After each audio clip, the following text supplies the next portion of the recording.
In 'n wêreld vol twyfel en verskillende menings oor die woord en oor gesag en oor die lewe en ontstaan van alles.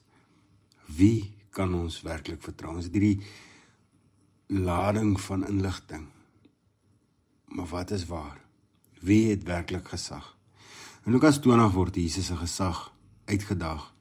En ons Here Jesus Christus se antwoord wys ons die weg na die waarheid. In Lukas 20 vers 1 tot 18 vra die godsdienstige leiers vir ons Here Jesus. Hulle het nou gesien al die wonders wat hy doen en die gesag waarmee hy die mense leer. En dan vra hulle vir hom, maar met watter gesag doen jy dit? Jesus antwoord deur 'n gelykenis vir hulle te vertel oor 'n wingerd. En hy haal Psalm 118 aan. Die steen wat die bouers verwerp het, dit het die hoeksteen geword. Dit is profesie oor die Messias wat sou kom. En ons Here Jesus Christus verklaar dan, hy is hierdie hoeksteen. Hy is die fundament van God se koninkryk. Wie hom verwerp, hulle sal struikel, maar deur wie op hom bou, hulle vind die ewige lewe. Matteus 28 vers 18 bevestig dit, waar ons Here Jesus Christus self sê, alle gesag in die hemel en op die aarde is aan my gegee.